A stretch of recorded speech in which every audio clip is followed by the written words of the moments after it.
Assalamualaikum warahmatullahi wabarakatuh.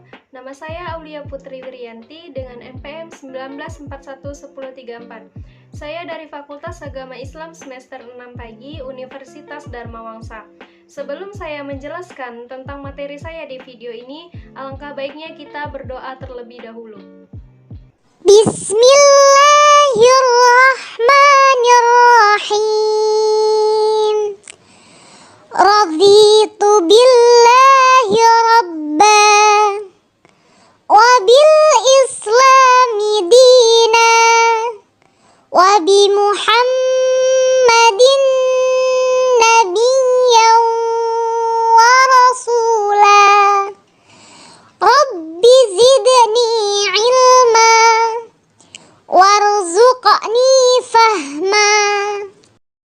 Baiklah, di video ini saya akan membahas materi saya yang berjudul Lembaga Pendidikan Islam di Indonesia. Dalam materi saya ini terdapat 5 pembahasan, yaitu yang pertama ada pengertian lembaga pendidikan, yang kedua tujuan lembaga pendidikan Islam, yang ketiga lembaga-lembaga pendidikan Islam di Indonesia, yang keempat problem lembaga pendidikan Islam di Indonesia, dan yang terakhir itu ada kesimpulan. Baiklah, langsung saja masuk ke pembahasan yang pertama, yaitu pengertian lembaga pendidikan. Lembaga pendidikan merupakan salah satu sistem yang memungkinkan berlangsungnya pendidikan secara berkesinambungan dalam rangka mencapai tujuan pendidikan. Nah, pendidikan di Indonesia ada sebelum terbentuknya Republik Indonesia.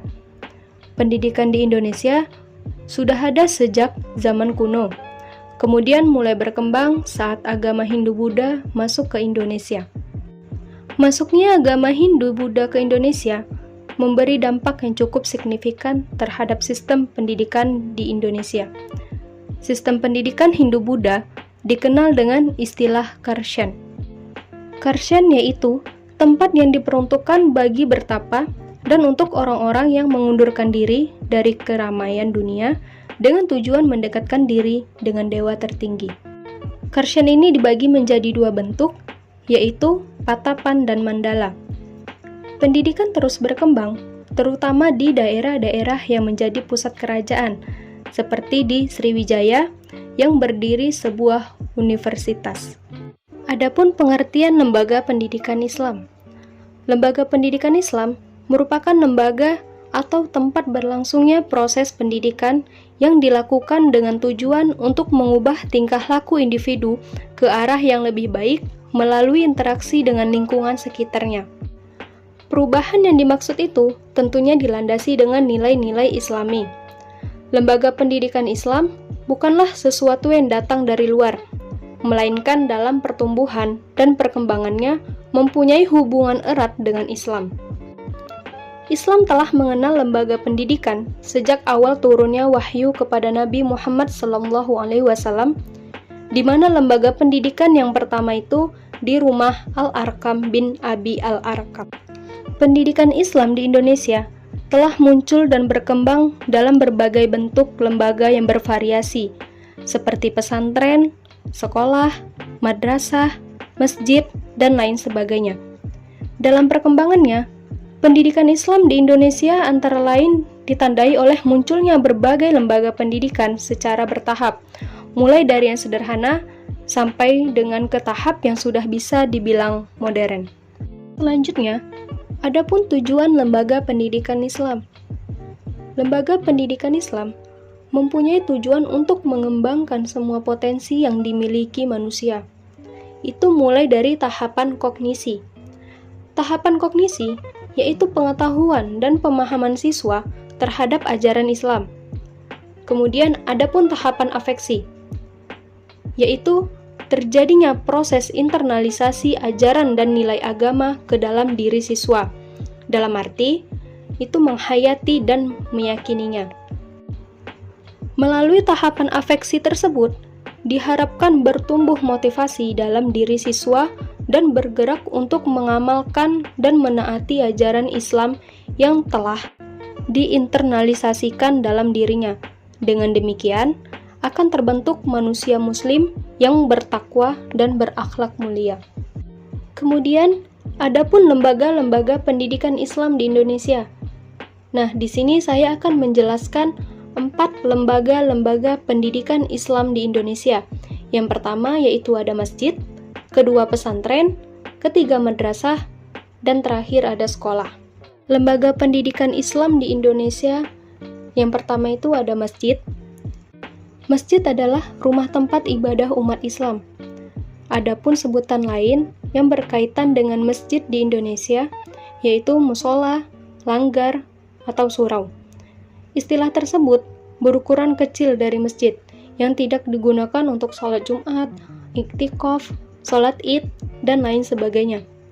Selain tempat ibadah, masjid juga tempat pendidikan untuk orang dewasa maupun anak-anak. Sistem pengajaran di masjid sering memakai sistem halaqah.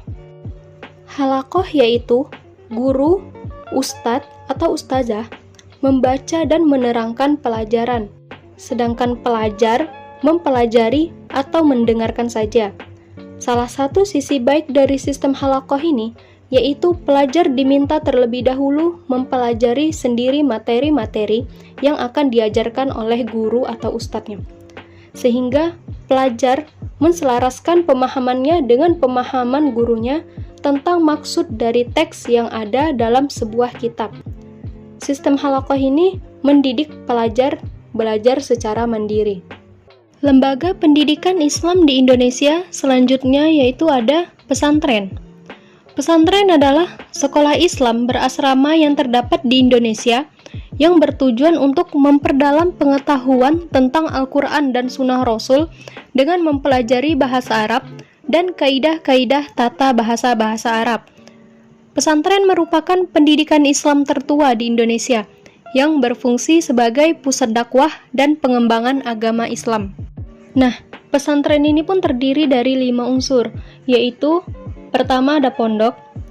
Pondok pesantren merupakan lembaga pendidikan Islam tradisional yang lebih menekankan aspek moralitas kepada santri dalam kehidupan ini. Karena untuk nilai-nilai tersebut diperlukan bimbingan yang matang kepada santri. Maka dari itu, untuk mempermudahkan itu, diperlukan sebuah asrama sebagai tempat tinggal dan tempat belajar di bawah bimbingan seorang kiai. Yang kedua yaitu masjid. Masjid merupakan tempat pusat kegiatan yang ada bagi umat Islam. Masjid dijadikan sebagai pusat pendidikan karena biasanya jika seorang kiai ingin mengembangkan pesantren, yang pertama didirikan adalah masjid di dekat rumahnya. Yang ketiga yaitu santri. Santri adalah siswa yang tinggal di pesantren. Seorang santri harus mengikuti, menghormati, dan menjalankan perintah atau peraturan yang ada di pesantren tersebut. Selanjutnya yang keempat yaitu kitab kuning. Kitab kuning pada umumnya dipahami sebagai kitab-kitab keagamaan berbahasa Arab, menggunakan aksara Arab yang dihasilkan oleh para ulama dan pemikir muslim lainnya di masa lampau. Pada umumnya, kitab kuning berisi tentang syariat-syariat Islam atau fikih dan tentang keimanan. Dan unsur pesantren yang terakhir itu ada kiai. Kiai merupakan unsur kunci dalam pesantren. Karena itu sikap hormat dan kepatuhan mutlak terhadap kiai adalah salah satu nilai pertama yang ditanamkan kepada santri. Adapun metode yang sering digunakan dalam pendidikan pesantren, yaitu di sini ada 2 metode. Metode yang pertama yaitu metode wetonan. Metode wetonan ini yaitu proses belajar mengajar di mana kiai atau ustadz membaca kitab, menerjemahkan, dan menerangkan, sedangkan para santri hanya mendengarkan, menyimak, dan mencatat apa yang disampaikan kiai atau ustadz tersebut. Metode kedua yaitu metode sorogan. Metode ini yaitu sistem belajar mengajar, di mana santri mengajukan sebuah kitab pada kiai untuk dibaca di hadapannya. Nah, kesalahan dalam bacaannya itu langsung dibenarkan oleh kiai atau ustadz tersebut. Kedua metode ini, yaitu metode wetonan dan metode sorogan, itu merupakan metode klasik dan paling tradisional yang ada sejak pertama kali lembaga pesantren didirikan dan masih tetap dipakai sampai saat ini. Lembaga pendidikan Islam di Indonesia selanjutnya yaitu ada madrasah. Madrasah merupakan sebuah kata dalam bahasa Arab yang artinya sekolah. Asal katanya yaitu darasa yang artinya belajar. Di Indonesia, madrasah dikhususkan sebagai sekolah yang kurikulumnya terdapat pelajaran-pelajaran tentang keislaman. Kehadiran madrasah sebagai lembaga pendidikan Islam terdapat 4 latar belakang, yaitu yang pertama, sebagai manifestasi dan realisasi pembaharuan sistem pendidikan Islam. Yang kedua, usaha penyempurnaan terhadap sistem pesantren ke arah suatu sistem pendidikan yang lebih memungkinkan lulusannya memperoleh kesempatan yang sama dengan sekolah umum. Latar belakang yang ketiga, yaitu adanya sikap mental pada sementara golongan umat Islam, khususnya santri yang terpukau pada barat sebagai sistem pendidikan mereka. Yang terakhir yaitu sebagai upaya untuk menjembatani antara sistem pendidikan tradisional yang dilakukan oleh pesantren di sistem pendidikan modern dari hasil akulturasi. Lembaga pendidikan Islam di Indonesia yang keempat yaitu ada sekolah. Sekolah merupakan lembaga pendidikan yang melaksanakan pembinaan, pendidikan, dan pengajaran dengan sengaja, teratur, dan terencana. Pendidikan yang berlangsung di sekolah bersifat sistematis, berjenjang, dan dibagi dalam waktu-waktu tertentu yang berlangsung dari taman kanak-kanak sampai perguruan tinggi. Sekolah adalah suatu organisasi atau wadah kerjasama sekelompok orang untuk mencapai tujuan pendidikan dengan memanfaatkan semua sumber daya secara selektif, efektif, dan efisien karena adanya persamaan motif untuk membantu peserta didik mencapai kedewasaannya. Nah, selanjutnya, adapun problem pada lembaga pendidikan Islam di Indonesia. Lembaga pendidikan Islam di Indonesia mempunyai problematika yang harus dihadapi, yaitu dalam bidang politik, kebudayaan, iptek, ekonomi, masyarakat dan perubahan sosial, serta sistem nilai. Problem-problem yang harus dihadapi pada lembaga pendidikan Islam di Indonesia, itu yang pertama terdapat dalam bidang politik. Kehidupan politik, khususnya politik negara banyak berkaitan dengan masalah cara negara itu membimbing, mengarahkan, dan mengembangkan kehidupan bangsa jangka panjang. Suatu lembaga pendidikan yang tidak bersedia mengikuti politik negara akan mendapatkan tekanan terhadap cita-cita kelembagaan dari politik tersebut. Problem yang kedua yaitu terdapat dalam bidang kebudayaan. Suatu perkembangan kebudayaan dalam abad modern saat ini tidak dapat terhindar dari pengaruh kebudayaan bangsa lain. Kondisi semacam ini menyebabkan proses akulturasi, yaitu faktor nilai yang mendasari kebudayaannya sendiri sangat menentukan keeksistensian kebudayaan tersebut. Dalam menghadapi hal yang tidak diinginkan, dibutuhkan sikap kreatif dan wawasan pengetahuan yang dapat menjangkau masa depan bagi eksistensi kebudayaan dan kehidupannya. Problem ketiga yaitu terdapat pada iptek atau ilmu pengetahuan dan teknologi. Teknologi sebagai ilmu terapan merupakan hasil kemajuan kebudayaan manusia yang menggunakannya, dan lembaga pendidikan kita dituntut agar mampu mendasari teknologi tersebut dengan norma-norma agama sehingga hasil teknologi manusia berdampak positif bagi kehidupan. Problem selanjutnya yaitu terdapat dalam bidang ekonomi. Ekonomi merupakan tolak punggung kehidupan bangsa yang dapat menentukan maju mundurnya suatu proses pembudayaan bangsa. Perkembangan ekonomi banyak diwarnai oleh sistem pendidikan, demikian pun sebaliknya. Di sini, pendidik dituntut untuk memenuhi kebutuhan ekonomi masyarakat, sehingga diadakan ekonomi pendidikan sebagai perencanaan pendidikan dalam sektor ekonomi.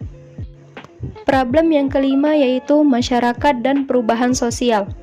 Perubahan yang terjadi dalam sistem kehidupan sosial seringkali mengalami ketidakpastian tujuan, serta tak terarah tujuan yang disepakati.